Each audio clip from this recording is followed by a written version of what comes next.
I would like to express my disappointment towards member states, because it's clear that they did not stick to the conclusions of June 2018.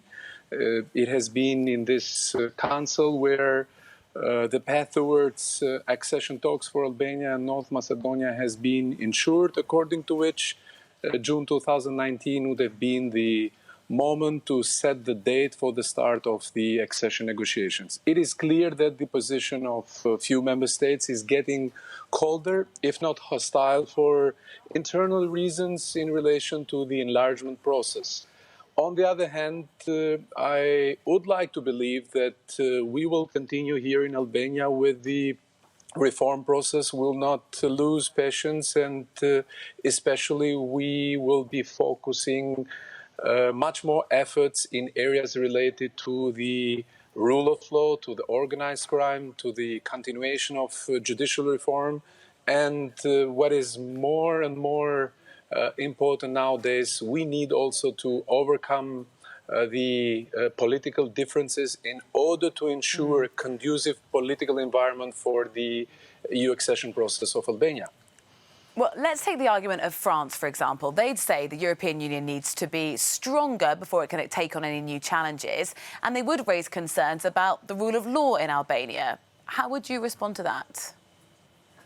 I think the position of France can easily reconcile with our position, because we are not speaking about the membership date. We are speaking about the launch of the accession process, which is going to be rather challenging and a long and a painful process for countries like Albania.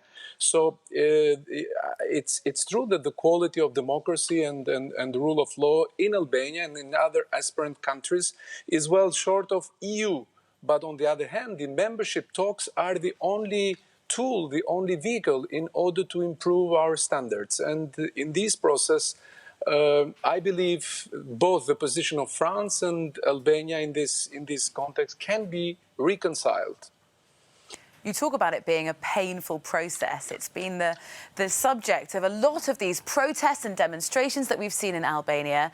How damaging would it be for there to be another postponement? I believe protests are an instrument of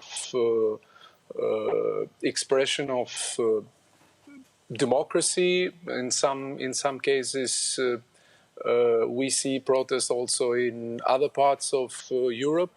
But on the other hand, the violence has been condemned and needs to be condemned, first and foremost by those political actors which have relied on this instrument.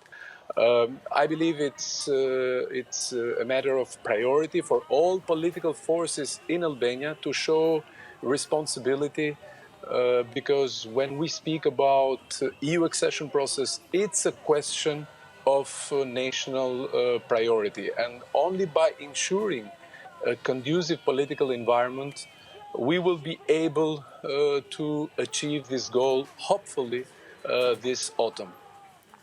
Is that what you think the best strategy is for Albania, to try and persuade the EU that they should join? We have to continue with the process of consolidation of reforms. There is no room for complacency in this respect, although we have achieved a lot, especially when it comes to the transformation process that we have started as far as judiciary is concerned, with the vetting process of judges and prosecutors. We have to do a lot in terms of fighting organized crime and corruption and the culture of impunity in the country. These are phenomena shared across Balkans.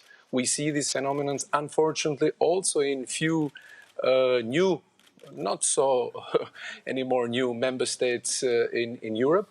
But above all, the political compromise and the political consensus in order to sustain these reforms, which have nothing to do either with left or right, is a precondition for success. And this has unfortunately hampered Albania's ability to move faster towards European Union.